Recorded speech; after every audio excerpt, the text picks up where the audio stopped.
Viral भाभी तो मुझे लगता है आजकल बहुत सारी लड़कियों को टैग मिला हुआ है, सिर्फ मुझे नहीं मिला हुआ है। और आप सब कुछ लेने के लिए भी तैयार होंगी। किसी भी लड़की को ब्लेम करने से पहले, किसी भी लड़की को जज करने से पहले, किसी भी लड़की के ऊपर उंगली उठाने से पहले पहले आप अपने घर के मर्दों को देख लीजिए और फिर किसी के ऊपर कमेंट कीजिए।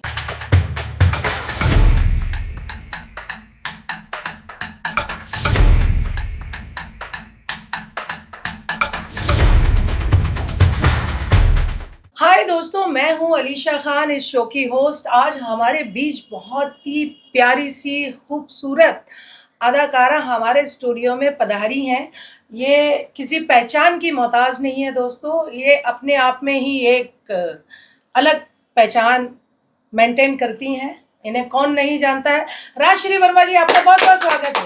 Thank you so much Alisha ji कि आपने मुझे अपने पॉडकास्ट पर बुलाया। मुझे बहुत अच्छा लग रहा है, बहुत मज़ा आ रहा है और आगे बहुत सारी इंटरेस्टिंग बातें हम करेंगे, तो आप लोगों को बहुत कुछ मेरे बारे में जानने को मिलेगा। तो आप रेडी हैं? बिल्कुल, मैं आपसे कोई भी सवाल कर सकती हूँ, पूछ सकती हूँ? पूछिए, आपका पॉडकास्ट है। सबसे पहले राजश्री जी ये बताइए कि आप किस सिटी को बिलोंग करती हैं और आपकी एजुकेशन क्या है? मैम, मैं बेसिकली दिल्ली की हूँ और मैं 3rd स्टैंडर्ड से बॉम्बे शिफ्ट हो गई थी क्योंकि मेरे पेरेंट्स यहाँ शिफ्ट हो गए थे। एजुकेशन वाइज मैं काफ़ी पढ़ी लिखी हूँ, मैं MBA मार्केटिंग हूँ, मैं कॉमर्स ग्रेजुएट हूँ और MBA मार्केटिंग भी हूँ और मैंने बहुत सारे बैंक्स के लिए काम भी किया है। अरे वाह, तो आप तो बहुत ज़्यादा इंटेलिजेंट हो इसका मतलब। एब्सोल्युटली। आपको मुंबई में कैसा लग रहा है, मतलब कितने साल से हैं आप? मुंबई में जैसे मैंने कहा, मैं 3rd स्टैंडर्ड से हूँ, तो आई डोंट नो कि शायद मैं 7 या 8 साल की रही होंगी जब से मैं बॉम्बे में हूँ और मेरा स्कूलिंग कॉलेज सब बॉम्बे से हुआ है, एवरीथिंग। मतलब आपने टोटली दिल्ली छोड़ दिया है? दिल्ली छोड़ दिया सर, रिलेटिव्स हैं मेरे दिल्ली में। तो मिलना मिलाना होता है, बट हाँ, दिल्ली से कोई कनेक्शन नहीं, बिकॉज मैं कम्प्लीटली अब बॉम्बे में सेटल हो चुकी हूँ। मेरा खुद का घर है बॉम्बे में। मेरी जो इमीडिएट फैमिली, मेरे फादर, मेरे ब्रदर, वो सब बॉम्बे में ही है। इसका मतलब आपने अपनी लाइफ में बहुत ज़्यादा स्ट्रगल किया और आपने अपना सब कुछ खुद से हासिल किया। जी बिल्कुल, I am a completely self made woman. किसी ने कोई हेल्प नहीं करी है मुझे। मेरे स्ट्रगल भी मैंने अकेले झेले हैं, अपनी तकलीफ़ें भी अकेले झेली हैं और इस मुकाम पे भी अकेले ही पहुंची हूँ। ऑफ कोर्स कुछ अच्छे दोस्त थे जिन्होंने मॉरल सपोर्ट ज़रूर दिया है, बट किसी का भी कोई फाइनेंशियल सपोर्ट नहीं रहा, नोबडी। आप मानते हो कि मतलब आप मतलब एक होता है ना, एक जुनून होता है, ऐसा जो जुनून आपके अंदर है वो ऐसा सबके अंदर नहीं होता है। क्या ये जुनून हर एक लड़की के अंदर होना चाहिए? बिल्कुल होना चाहिए, क्योंकि मुझे लगता है कि अब जैसा ज़माना आ गया है ना, लड़कियां जितनी इंडिपेंडेंट रहें, जितना अपने बलबूते पर रहें, उनके लिए उतना ही अच्छा है। और मुझे अच्छा लगता है कि लड़कियां आज क्या नहीं कर रही हैं। लड़कियां क्रिकेट खेल रही हैं, लड़कियां प्लेन उड़ा रही हैं, लड़कियां ट्रक चला रही हैं, तो लड़कियां क्या नहीं कर रही हैं। मुझे लगता है औरत अपने आप में बहुत बड़ी शक्ति होती है और उनको हमेशा अपने आप को इंडिपेंडेंट रखना चाहिए और बोल्ड रहना चाहिए, घबराना नहीं चाहिए। क्योंकि लोग आपको देखेंगे, आपको नीचा गिराने की भी कोशिश करेंगे, बट आपको गिरना नहीं है, क्योंकि वो लोगों का परसेप्शन है आपके बारे में। उनको जो सोचना है सोचने दीजिए, आप बिंदास आगे बढ़िए। आपने अब तक कितने दिलों को धड़का है, कितने दिलों पे राज किया है? दिलों पे तो मतलब दिलों से ज्यादा कुछ और चीजों पे मैंने ज्यादा राज किया है लोगों की। अब वो इतना वो पब्लिक प्लेटफॉर्म पे तक खुल के मैं नहीं बोल सकती, बट ऑब्वियसली मेरी बोल्ड सीरीज देख के जो है काफी मर्द मेरी तरफ अट्रैक्ट होते हैं और बहुत सारे जो लोग हैं वो मुझे पसंद करते हैं उस अवतार में देखना। और अच्छी बात है कि हम अपने काम के जरिए कुछ लोगों को रिलैक्सेशन दे पाते हैं और अच्छे अच्छे कॉम्प्लीमेंट्स आते हैं। मेरी पर्सनल ऐप है जहाँ पे मुझे बहुत सारे मर्द कांटेक्ट करते हैं और बहुत कॉम्प्लीमेंट भी करते हैं कि मैम आपकी वजह से हम रात को सुकून से सो पाते हैं। मतलब आप उन्हें बिजी कर देती हैं कुछ टाइम का सुकून देने के लिए। एब्सोल्युटली। तो मेरे सारे जो वीडियोस हैं वो इंटरनेट पे वायरल है ही। हमने एरोटिका किया है, बहुत बड़ी बड़ी ऐप्स के लिए काम भी किया है, जैसे कि उल्लू है या रैबिट हो गया या कुकू हो गया। बहुत सारे जो OTTs रहे हैं जो अभी फिलहाल आई थिंक बैन हो गए हैं, बट हमने काम बहुत ज़्यादा किया है। इसके लिए हम इंटरनेट पे काफ़ी वायरल हैं और मतलब आप एक एक होता है ना ये वायरल भाभी, एक हाँ। टैग भी दिया है लोगों, मैंने ऐसा पढ़ा है आपके बारे में। वायरल भाभी तो मुझे लगता है आजकल बहुत सारी लड़कियों को टैग मिला हुआ है, सिर्फ मुझे नहीं मिला हुआ है। मैं तो देख रही हूँ कि हर लड़की जो सेक्सी साड़ी पहन के और जिसके थोड़े बहुत जो है अंतर यंत्र अच्छे हैं उनको वो वायरल भाभी का टैग दे देते हैं। और ये हमारे इंडिया में जो है ना, ये बहुत कॉमन सा टर्म है भाभी। भाभी बोल के तो पता नहीं उनके अंदर क्या एक्साइटमेंट आ जाती है, कौन सी एक अलग सी ही ऊर्जा आ जाती है भाभी के नाम पे। तो आई थिंक वो एक इंडिया का स्लैंग है अगर हम बोले तो। भाभियां मर्दों को ज्यादा अट्रैक्ट करती हैं या लड़कियां? एक्चुअली मर्दों को भाभियां ही ज्यादा अट्रैक्ट करती है, बट अभी मैंने जो नोटिस किया ना, वो एज ग्रुप पे डिपेंड करता है। जैसे जो यंग लड़के होते हैं उनको ज्यादा करके भाभियां अट्रैक्ट करती हैं, और जो थोड़े ज्यादा एज के मर्द हो जाते हैं, जैसे कि जब वो 70-70 के हो जाते हैं, देन उनको लगता है कि हमें भाई 16-17-18 साल वाली चाहिए। तो वो एक्चुअली डिपेंड करता है एज ग्रुप पे मर्दों की। तो मतलब आप जैसे अपने घर से निकलते हो तो मनचले लोग आप पे लाइन मारते हैं, आपका पीछा करते हैं? आपका पीछा किया है किसी ने? बहुत बहुत बहुत कॉमन सी बात है, लोग मेरे घर तक आ गए हैं। लोग मेरे पीछे पीछे मेरे फ्लैट तक आ गए हैं। मेरी घंटी उनके दिल की घंटी बजी तो उन्होंने मेरे फ्लैट की घंटी बजा दी है, और मुझे यहाँ तक आके बोला है, मैम हम आपके बहुत बड़े फैन हैं, हम आपके लिए कुछ भी कर सकते हैं, बस आप सो ये सारी बहुत कॉमन सी चीज़ें हैं, क्योंकि मेरी पर्सनल एप्लीकेशन है खुद की। तो वहाँ पर बहुत सारे मर्द मेरे साथ audio call, video call book करते हैं और मुझसे मिलना चाहते हैं, और वो कुछ भी करने को तैयार है मुझसे मिलने के लिए। कुछ भी देने को तैयार है, कुछ भी करने को तैयार है, ऐसा। और आप सब कुछ लेने के लिए भी तैयार होंगी। अब कोई देना चाहे तो हम क्यों नहीं लेंगे, बताइए। ये बात तो सही बोली आपने। कोई अगर देना चाहता है तो कोई हमें देना लेने चाहता में है तो क्या हम बुराई कौन है? होते हैं मना करने वाले? भाई हम किसी का गला पकड़ के उससे छीन तो नहीं रहे ना। अगर अब कोई खुशी खुशी हमें कुछ देना चाहता है तो हम भी उसको खुशी खुशी बहुत कुछ देने को तैयार हो जाते हैं, ऐसा है। तो आप ये जो बोल्ड इंडस्ट्री में आपको कितने साल हो गए? मुझे ऑलमोस्ट बोल्ड इंडस्ट्री में अगर मैं देखूँ तो मेरी फर्स्ट सीरीज आई थिंक मैंने 2000 में करी है शायद। 2000 में। एंड मैं ये बहुत प्राउडली बोलूँगी कि उल्लू की सबसे पहला एपिसोड, सबसे पहली सीरीज ही मैंने करी है उल्लू की।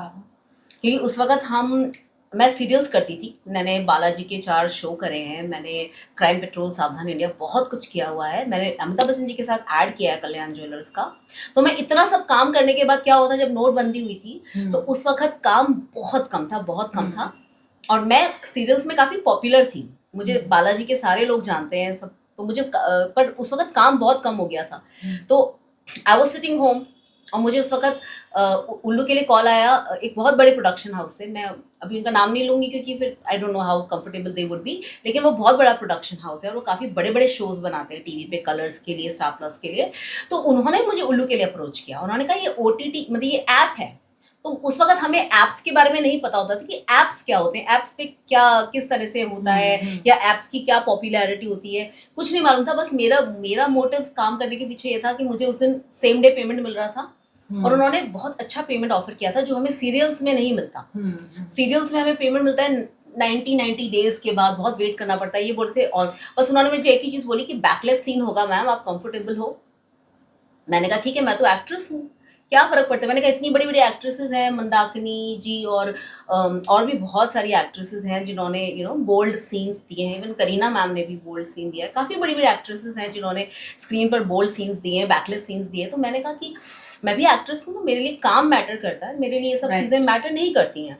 और मेन था कि मुझे पैसे मिल रहे थे, तो मैंने वो जाके वो शो किया, वो एपिसोड किया। पर मुझे ये अंदाज़ा बिल्कुल नहीं था कि वो एपिसोड जब मेरा टेलीकास्ट होगा तो वो इतना वायरल होगा कि मुझे मतलब लिटरली मुझे बहुत सारी जगहों से कॉल आने लगे धड़ाधड़ मेरे इंस्टाग्राम पे, लाइक फॉलोवर्स बढ़ने लग गए।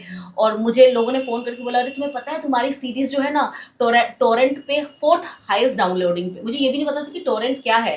टोरेंट फिर मुझे बाद में पता चला कि ये एक साइट है जिस पे रेटिंग होती है कि कौन सी जो पर्टिकुलर एपिसोड है या कौन सी सीरीज है जो सबसे ज़्यादा हाईएस्ट डाउनलोडिंग हो रही है आज के दिन में, वो आपको वो एप्लीकेशन वो चीज़ बताती है। तो इस तरह के कमेंट्स आने लगे, फिर लोगों ने ये भी बोलने शुरू करे तुम तो इंडिया के 10 टॉप एडल्ट स्टार्स में तुम्हारा नाम आ रहा है। तो मैंने बोला रियली?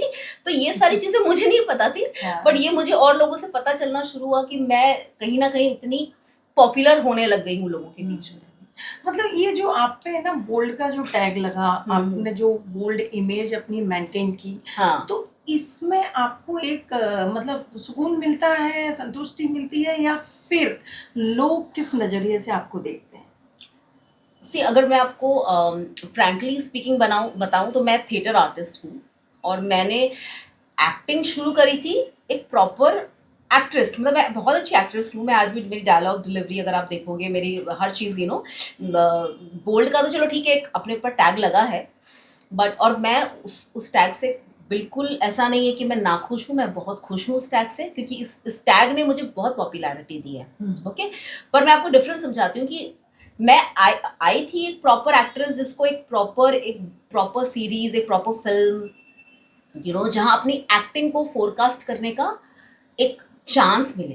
ओके, लेकिन क्या वो मैंने किए हैं काफ़ी। मैंने 8 साल इसके पहले मैंने बालाजी के शो, ये शो, वो शो, कलर्स के शो, बहुत सारे शोज किए हैं, बट उस वक्त तक कोई ये जानता नहीं था कि मैं राजसी वर्मा हूँ। लेकिन एक चीज़ मैं कहना चाहूँगी कि मेरी बोल्ड इंडस्ट्री ने मुझे वो पहचान दी। आज अगर मैं रास्ते पे निकलती हूँ ना, तो हर एक इवन एक 16 साल के बच्चे को पता होता है, ओ यू आर राजसी वर्मा, और वो सुन के जो सुकून मिलता है ना, trust me that's next level. लोग क्या मेरे बारे में सोचते हैं मुझे उस चीज़ से फ़र्क नहीं पड़ता, क्योंकि वैसे मुझे लगता है कि इंडिया में तो भाई लोगों ने माता सीता को भी नहीं छोड़ा जज करने में। तो हम तो वैसे भी बहुत तुच्छ लोग हैं, मतलब बहुत छोटे लोग हैं। हमारे घर में अगर कोई कुछ बोलता भी तो हमें कोई फर्क नहीं पड़ता, जब इतने इतने दिग्गजों के बारे में भी लोगों ने बोलने से पीछे नहीं हटे। पर मुझे मेरी पहचान से बहुत खुशी मिलती है कि आज मुझे लोग जानते हैं एज राजसी वर्मा, और वो प्रॉपर मेरा नाम लेते हैं। वो ये भी नहीं बोलते कि मैम आप वो उल्लू वाली एक्ट्रेस हो, या वो लिटरली मुझे बोलते हैं आप राजसी वर्मा हो ना। तो ये मेरे लिए बहुत बड़ी बात हो गई बोल्ड करने के बाद, कि आज मोस्टली लोग मुझे मेरे नाम से पहचानते हैं। और मैं आपको अपना ये भी एक्सपीरियंस में, जब मैं सिंगापुर गई, मैं थाईलैंड गई, मैं श्रीलंका गई इवेंट्स करने, आप नहीं बिलीव करोगे, मुझे लगा वहाँ पे मुझे कोई नहीं जानता। मुझे ऐसा लगा था कि मुझे सिर्फ लोग इंडिया में जानते हैं, बट आप बिलीव नहीं करोगे, वहाँ के भी हर इंसान ने मुझे पहचाना। होटल का स्टाफ हो या मैं कहीं बाहर घूमने गई हूँ, तो मुझे वो चीज़ मेरे लिए इतना प्राउड फील करवाया मुझे कि यार आज I am known in the entire world. मतलब आपने पूरे इंटरनेट में आग लगा दी। एब्सोल्युटली एब्सोल्युटली, मुझे बहुत खुशी है उस बात की, लोग मुझे पहचानते हैं, मुझे जानते हैं। ये खुशी जो होती है ना, ये पैसे से भी बढ़ के, ऑफ कोर्स मैंने पैसा भी कमाया अपनी बोल्ड इंडस्ट्री से, बट ये जो खुशी मिलती है ना, पहचान की खुशी, ये आई थिंक इसकी तो आप बात ही नहीं कर सकते, इसको आप शब्दों में बयान ही नहीं कर सकते कि ये क्या है आपके लिए। और आपको इस तरह के कोई कमेंट या ऐसे मेल आते हैं क्या कि बस एक झलक, एक बार बस आ जाओ, हम आपके लिए कुछ भी कर देंगे? बहुत बहुत, मैंने जैसे आपको बोला मेरी पर्सनल ऐप है, मतलब लोग पागल हैं, बस पैसे देना चाहते हैं कि आप हमसे एक बार मिल लो, हम आपको एक बार छूना चाहते हैं, और बस आपको एक बार हम साड़ी में देखना चाहते हैं। मतलब लोगों की बड़ी अलग अलग फैंटेसीज है। और एक तरह से मुझे अच्छा लगता है कि हमारी बोल्ड इंडस्ट्री की वजह से लोग अब इस चीज़ को खुलकर बोलने लगे हैं, क्योंकि शायद ये फैंटेसीज लोगों की सालों से थी, लेकिन उनको वो प्लेटफॉर्म नहीं मिला था बोलने के लिए, क्योंकि तब औरतें इतनी ज़्यादा ना बोल्ड नहीं हुआ करती थी, औरतें इतना ज़्यादा खुल के ये चीज़ों के बारे में बात करने में झिझकती थी। लेकिन बोल्ड इंडस्ट्री आने की वजह से अब कैसा, औरतें भी थोड़ा खुल गई, और औरतें खुलकर अब इन फैंटेसीज के बारे में बात करती हैं, तो मर्द भी खुल के उस चीज़ के बारे में बात करते हैं। तो कहीं ना कहीं एक तरह से अच्छा हुआ है, क्योंकि ये एक नॉर्मल सी चीज़ है। और जब इंसान अपना वो बोलते हैं ना, मैं इसको फ्रस्ट्रेशन वर्ड नहीं बोलूँगी, लेकिन अपने अंदर की जब वो अपनी भूख को सेटिस्फाई कर लेता है, तो फिर वो गलत चीज़ें नहीं करता। जैसे आजकल छोटी बच्चियों के रेप हो रहे हैं, ये हो रहा है, वो हो रहा है, तो कहीं ना कहीं तो वो फ्रस्ट्रेशन और किसी चीज़ की कमी की वजह से ऐसी चीज़ें हो रही हैं। तो मुझे लगता है कि हमारी बोल्ड इंडस्ट्री कम से कम मर्दों को वो एक प्लेटफॉर्म देती है कि भाई ठीक है, अब तुम यहाँ जाओ, और अपने आप को पूरा तरह से संतुष्ट करो, सुकून महसूस करो और कोई गलत काम मत करो। तो आई थिंक एक तरह से हम सोशल सर्विस कर रहे हैं। और बट इंडिया में इसको गलत नजर से भी देखा जाता इंडिया है, में ही इसको, allowed नहीं यस है। मैम, इसको ना सिर्फ इंडिया में ही गलत तरीके से देखा जाता है। क्योंकि मैं थाईलैंड भी गई हूँ और अभी मैं वियतनाम जा रही हूँ नेक्स्ट मंथ, और मैं बहुत सारी कंट्रीज में ट्रैवल करके आई हूँ, तो वहाँ पे इस चीज़ को गलत नहीं देखा जाता है। कनाडा में एक प्रॉपर पॉर्न इंडस्ट्री है और वहाँ के आर्टिस्टों को बुला के अवार्ड दिए जाते हैं, लिटरली अवार्ड दिए जाते हैं Yes. For the best performance, for the best newcomer, जैसे हमारे हम्म, फिल्म फेयर अवार्ड्स होते हैं। हाँ, वहाँ पे पॉर्न आर्टिस्ट के लिए भी बड़े बड़े और बहुत बड़े लेवल के लिए, क्योंकि उनके लिए आर्टिस्ट मतलब आर्टिस्ट है। वो हमारी तरह कैटेगराइज नहीं करते कि भाई ये Culture तो खराब बोल्ड होती है। आर्टिस्ट हैं, ये इरोटिक आर्टिस्ट हैं, और ये तो बड़े फिल्म इंडस्ट्री के आर्टिस्ट हैं, ये तो टीवी के आर्टिस्ट हैं। वो हमारी तरह नहीं, उनके लिए एक आर्टिस्ट इज ओनली आर्टिस्ट। और मैं दुआ करती हूँ ऊपर वाले से कि ये चेंज हमारे इंडिया में भी आ जाए कि लोगों को एक आर्टिस्ट को आर्टिस्ट की तरह देखिए। भाई अगर इतनी, मैं सिर्फ लोगों से एक ही सवाल हमेशा करती हूँ कि अगर इतनी बुरी चीज होती तो भगवान ने बनाया क्यों? ये सोचने की बात है कि भगवान ने बनाया क्यों? अगर सेक्स इतनी बुरी चीज थी तो भगवान ने क्यों बनाया, बताइए। राइट, जिसके बारे में आज आप बात करने से भी घबराते हो, बात करने करना सब चाहते हैं, बंद कमरे में सब करना चाहते हैं, तो इसके बारे में हम बात क्यों नहीं करते, खुलकर बात क्यों नहीं करते? कुछ रूल्स हैं, लोग बोलते हैं माहौल बहुत खराब हो रहा है, गंद फैला रखी है। नहीं, मैं बोलती हूँ जो आप स्कूलों में जाओ, बड़े बड़े स्कूलों में जाओ, वहाँ एजुकेशन दी जाती है, वो इसीलिए दी जाती है कि बच्चों को पहले से पता हो कि उनको क्या करना है और क्या नहीं करना है। देखो वो करेंगे तो है ही जाकर, बट अगर उनको इस चीज की एजुकेशन होगी तो वो सही तरीके से कर पाएंगे, क्योंकि उनको तो वैसे भी करना है जाके, वो उनके हार्मोन्स है। अब हार्मोन्स बोलेंगे तो आदमी खुद को नहीं रोक पाएगा, वो करेगा। लेकिन जितना आप इस चीज के बारे में खुल के बात करोगे, आप अपने बच्चों को गलत चीजें करने से रोक पाओगे। उनको पता होगा कि सही तरीका क्या है, गलत तरीका क्या है, उनको कब प्रेग्नेंट नहीं होना है, कैसे उनको अवॉइड करना है चीज़ों को। तो मुझे लगता है कि एजुकेशन देना बहुत ज़रूरी है, क्योंकि जैसे हम खाना खाते हैं, हम पानी पीते हैं, भी शरीर की ज़रूरत है, और मुझे लगता है कि उसको उतना ही नॉर्मली लेना चाहिए। इससे कोई माहौल ख़राब नहीं हो रहा, कुछ नहीं हो रहा। माहौल इसलिए ख़राब हो रहा है क्योंकि आप उस चीज़ को दबाने की कोशिश कर रहे हो, आप उस चीज़ को छुपाने की कोशिश कर रहे हो जिसको भगवान ने बनाया है। क्यों भाई? एक्सेप्ट करो ना खुल के। कौन करना चाहता है? सब करना चाहते हैं। फिर उसके बारे में क्यों इतना हवा बना के रखा है? क्यों इतने डबल स्टैंडर्ड्स हैं? क्यों इतनी हिपोक्रेसी है भाई? मतलब ये वो वाली हाँ। बात हो गई, इन्हें देखना है और हाँ। अपने मुट्ठा मारने हैं। हाँ, हाँ। सब कुछ करना है इनको। हाँ, लेकिन इनको सामने जब लोगों के सामने आएंगे तो बोलेंगे ओ हम तो बहुत शरीफ है, व्हाइट कॉलर, हम तो सिर्फ पूजा पाठ करते हैं, हम इसके बारे में सोचते नहीं है। हाँ। कोई लड़की भी हमारे नजर बगल से गुजर जाए तो हम तो भाई देखते भी नहीं है, जबकि सब देखते हैं, सब करते हैं। कोई कितना ही बोले, मैं सिर्फ एक प्रेमानंद महाराज जी के लिए मान सकती हूँ कि वो ऐसा नहीं करते होंगे, कि उनकी मैं बहुत रिस्पेक्ट करती हूँ। बट अगर मैं उतने बड़े लेवल के सेंट को अगर मैं छोड़ दूं, या उन लेवल के और भी जो सेंट्स हैं उनको अगर मैं छोड़ दूं, तो एक आम आदमी के बस की बात नहीं है भाई कंट्रोल करना। एक आम आदमी कंट्रोल नहीं कर सकता। या तो आप उस लेवल के सेंट बन जाओ। हाँ। और अगर आप कह रहे हो कि आप एक आम आदमी हो और आपको इस चीज में इंटरेस्ट नहीं, तो आप झूठ बोल रहे हो, सीधी सी बात है। मतलब हाँ। अंदर अंदर सब कुछ चल रहा है, बस दिखाना नहीं पर है। पता है मैम, प्रॉब्लम ये है ना कि ये हमारा अपना ही कल्चर है जिसने हमको ऐसा बना दिया है, क्योंकि हमारे अपने ही लोग, हमारे बड़े बुजुर्ग या हमारे आसपास के जो भी होंगे, हमारे मामा ताया चाचा फूफा जो भी हैं, उन्होंने हमको ऐसा बना दिया है, और हम वही सोच को ले लेके अपने आप को ऐसे करते जा रहे हैं कि नहीं नहीं नहीं नहीं, ये तो गलत चीज़ है, तो वो गलत चीज़ है। मैं अपना क्लासिक एग्जांपल देती हूँ। जब मैंने बोल्ड करना शुरू किया था तो मेरी पूरी फैमिली ऑलमोस्ट दिल्ली में है। मेरी मासियाँ, मेरे मामा, मेरे ताऊ जी, मेरे मौसा जी, लोग सब लोग वहीं पे हैं। तो मुझे कॉल आया मेरी एक मासी का, और उन्होंने मुझे बोला कि अरे तुम क्या कर रही हो, तुम पूरे खानदान का नाम खराब कर रही हो, और तुम्हारे मामा, तुम्हारे ताऊ जी, तुम्हारे मासा जी लोग, तुम्हारे कजिन भाई सब देखते हैं और क्या सोचेंगे। तो मैंने एक ही चीज मासी को बोली। मैंने कहा मासी, आपको क्या लगता है ये मेरे मामा चाचा कजिन भाई ये आज से कंटेंट देख रहे हैं?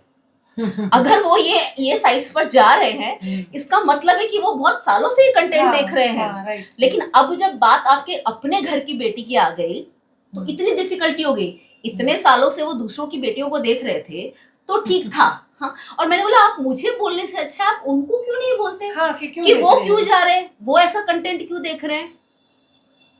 अगर मैं गलत हूं तो मेरे से तो कहीं ज्यादा वो गलत है। फिर हम तो कंटेंट इसलिए बनाते हैं या हम इसलिए दिखाते हैं क्योंकि लोग देख रहे हैं। हमारे यहाँ जैसी फॉलोअर्स तो नहीं बढ़े ना।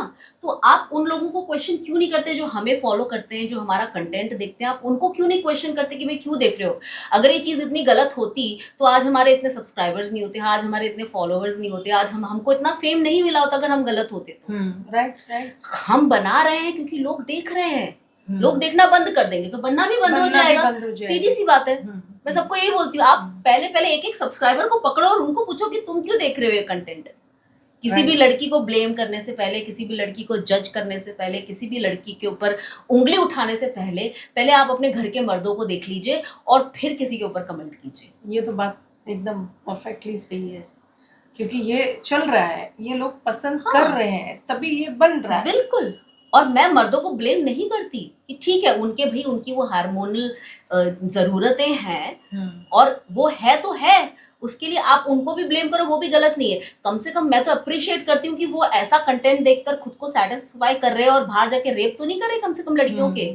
हमारे कंटेंट की वजह से कम एक आम औरत रास्ते पर चल तो सकती है बिना किसी डर के, वरना तो हर लड़की का रेप हो जाए राह चलते। बिकॉज मर्द की जो जब उस चीज की आग जागती है या उसकी जब वो ऊर्जा आती है, वो तभी कुछ नहीं सोचता, अच्छाई बुराई उसको कुछ नजर नहीं आती, उसको सिर्फ वही चीज चाहिए होती है। तो मैं सोचती हूँ कि अगर उनके लिए वो चीज नॉर्मलाइज हो रही है हमारे देश में, कि वो अपने आप को थोड़ी देर के लिए वहां जाके या उस ऐप पर जाके या उस कंटेंट को देख के अगर वो अपने आप को सेटिस्फाई कर लेते हैं, तो इसमें क्या गलत है। कुछ भी गलत नहीं, उनका काम हो रहा है। कम से कम बाकी की लड़कियां सेफ है, जो जिनको नहीं करना है वो अपने सेफ्टी से रास्ते पे चल रही हैं। जो कर रही हैं वो अपना जो करके मर्दों को सेटिस्फाई कर रही है वो अपना काम कर रही हैं। तो मुझे नहीं लगता कि इसमें कुछ भी गलत है, क्योंकि हर इंसान का अपना अपना जो मोटिव है वो यहाँ पर सेटिस्फाई हो रहा है। तो मुझे लगता है ऐसी चीजों को हमारे देश में थोड़ा सा लीवे देना चाहिए और इनको गलत नहीं बोलना चाहिए। गलत हाँ बोलो, अब ड्रग स्मगल हो रहा है, ये हो रहा है, वो हो रहा है, इन चीजों के ऊपर आप ज्यादा रोक लगाइए। बिकॉज इससे अगर जनरेशन खराब हो रही है तो नशे से खराब हो रही है। तो बॉडी की नीड है, यही चीज लोग नहीं समझ रहे। तो बॉडी की नीड है। अगर आपको किसी चीज को रोकना है तो ये गंदे नशों को रोकिए ना आप। जो अलग आजकल नए नए तरह के नशे निकल गए, आप उन्हें रोकिए। वो जनरेशन खराब कर रहे हैं। जैसे कि मैंने है ना बहुत सारी चीज़ें देखी हैं, जैसे कि कोई आंटी है या कोई भाभी है या कोई लड़की है, ठीक है, वो अपनी मर्जी से, जैसे हम एक कानूनी उसमें उसको पिटा बोलते हैं, ठीक है, अगर वो पिटा करना चाहती है या कर रही है तो यही कानून उस पर शिकंजा क्यों कस देता है, जबकि वो एडल्ट है, बड़ी है और वो अपनी मर्जी से कर रही है, उसे कोई नहीं करवा रहा। अचानक से वो लड़की कहीं पकड़ी जाती है तो सीधा पीटा उस पे थोप दिया जाता है। मुझे तो भाई सीरियसली ये जो हमारे जो कानून है ना, ये नहीं समझ में आते। सीरियसली मुझे नहीं समझ में आते, क्योंकि I think prostitution is the oldest profession of India. हमारे इंडिया का हमारे इंडिया का सबसे पुराना प्रोफेशन है प्रोस्टिट्यूशन। और भैया जैसे मैंने थोड़ी देर पहले कहा, अगर प्रोस्टिट्यूट्स नहीं होती ना, रास्ते पे चलने वाली हर लड़की का रेप हो रहा होता। तो मुझे लगता है कि इन चीज़ों को इतना ज़्यादा जो कानून पे शिकंजा कसम, मुझे लगता है ये कुछ लोग हैं जो मतलब जो भी हैं, किसी को मैं वो नहीं कर रही, टारगेट नहीं कर रही, बट हाँ कहीं ना कहीं एक पैसे बनाने का धंधा है लोगों के लिए। तो ये सोचते हैं कि इससे हम लोगों को ह्यूमिलेट करके कि ओहो तुम ये करवा रही हो, तुम लड़कियों को सोने के लिए भेज रही हो और उसके बदले पैसे ले रही हो, तो तुम गलत। मेरा सवाल आपसे इतना है, जब आप दुकान में सामान खरीदने जाते हो तो क्या दुकानदार को पैसे नहीं देते हो? अगर वो धंधा गलत है तो फिर ये भी गलत है। अगर कोई बंदा अपने सेटिस्फैक्शन के लिए किसी लड़की को बुला रहा है और उससे सर्विस ले रहा है, वो लड़की सर्विस दे रही है और वो बंदा उस सर्विस के लिए पैसे दे रहा है, तो ये गलत कहाँ से हो गया? जो हो रहा है दो लोगों की सहमति से हो रहा है, एक बंद कमरे में हो रहा है, तो ये गलत कहाँ से हो गया बताइए। हाँ, वही चीज अगर रास्ते पे हो रही हो तो मैं एक बार बोलूंगी कि नहीं वो हाँ। सही नहीं, आते जाते लोग देख रहे हैं, गलत हो रहा है। हाँ। बट जो चीजें बंद कमरे में हो रही हैं और दो लोगों की सहमति से हो रही है, करने वाले को सेटिस्फेक्शन चाहिए, देने वाले को पैसे चाहिए, दोनों का काम हो रहा है, तो इसमें कानून बीच में से कहाँ आ गया मुझे समझ में नहीं आता। हाँ, ये सीरियसली बहुत चल रहा है आजकल। हाँ, और मतलब मुझे तो लगता है कि इस जैसे मैंने कहा कि इस चीज को आप जितना ज्यादा छूट दोगे हम उतना ज्यादा प्रोग्रेसिव होंगे, क्योंकि आज भी हमारे इंडिया में ना 70 से 80% जो मर्द हैं वो मोस्ट ऑफ द 90% टाइम पूरे दिन में सिर्फ के बारे में सोचते हैं, क्योंकि वो इतने डिप्राइव्ड हैं कि वो के ऊपर कुछ सोच ही नहीं पाते। और इसलिए हम क्यों आज भी डेवलपिंग कंट्री है, हम आज भी इसलिए डेवलपिंग कंट्री है क्योंकि जिस चीज को हमें फ्री छोड़ना चाहिए था उस चीज पर ही हमने इतना उसी चीज को हमने इतना दबा दिया। आज अब्रॉड में इतना प्रोग्रेस क्यों होता है, मर्द इतनी प्रोग्रेस क्यों करते हैं, इतनी सक्सेस क्यों होती है वहां पे, क्योंकि उनके लिए ये रात गई बात गई वाली बात है। वो इस चीज को हवा नहीं बनाते, उनको मालूम है बॉडी की नीड है, सेटिस्फाई किया, वो अपने सुबह सुबह काम पर निकल गए। हमारे इंडिया में मर्दों को इतना घबरा दिया, डरा दिया जाता है कि अच्छा की बात कर रहे हो, तुम ये कर रहे हो, वो कर रहे हो, तो वो बेचारे अंदर अंदर ही घुटते रहते हैं, घुलते रहते हैं। फिर वो लड़कियों को गंदी गंदी नजरों से देखेंगे, उनकी इतनी सी भी टांग दिख जाएगी तो वो घंटों घंटों ताकते रहेंगे, मतलब क्योंकि वो इतने डिप्राइव्ड है।